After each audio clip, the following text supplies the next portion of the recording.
ఇక్కడ వినాయకుడి చెవిలో ఏది చెబితే అది జరుగుతుంది. వక్రతుండ మహాకాయ కోటి సూర్య సమప్రభ నిర్విఘ్నం కురుమేదేవ సర్వకార్యేషు సర్వదా అంటూ వేడుకుంటే వినాయకుడు కోరిన కోరికలు తీరుస్తాడు. విజ్ఞానాలన్నిటికీ అధిపతి అగ్రజుడుగా అగ్ర పూజలందుకున్న గణేశుడిని నిత్యం దేవతలందరూ ఆరాధిస్తారంటే ఆయన ఎంతటి శక్తివంతమైన దేవుడనేది అందరికీ తెలుస్తుంది. అలాంటి వినాయకుడు అన్ని చోట్ల కొలువై భక్తులకు అండగా ఉంటాడు. స్వామి కొలువై ఉన్న పుణ్యక్షేత్రాల్లో ఒకటైన శ్రీ లక్ష్మీ గణపతి దేవాలయం తూర్పు గోదావరి జిల్లా బిక్కవోలులో ఉంది. ఇక్కడ వెలసిన వినాయకుడు ఎంతో ప్రాముఖ్యతను కలిగి ఉన్నాడు. ఎంతో పురాతనమైన ఈ ఆలయంలో వినాయకుడిని పూజిస్తే సకల పాపాలు తొలగిపోతాయని చెబుతుంటారు. క్రీస్తు శకం 840 సంవత్సరంలో చాళుక్యులు ఈ ఆలయం నిర్మించినట్టు ఆనవాళ్లు కనిపిస్తున్నాయి. ఇక్కడ ఉండే శాసనాల ద్వారా ఇది ఎంతటి పురాతన ఆలయమో అర్థమవుతుంది. నిజానికి ఇక్కడున్న ఆలయం భూమిలోనే ఉండేదట. 19వ శతాబ్దంలో ఒక భక్తుడికి వినాయకుడు కలలో కనిపించి తన ఉనికిని చాటినట్లు ప్రచారంలో ఒక కథ వినిపిస్తుంది.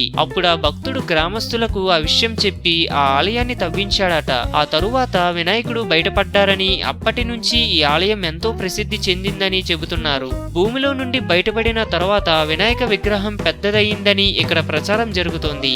మీరు ఈ వీడియో గురించి ఏమైనా చెప్పాలంటే కామెంట్ పోస్ట్ చేయండి. చివరగా సబ్స్క్రైబ్ చేయడం మాత్రం మర్చిపోకండి.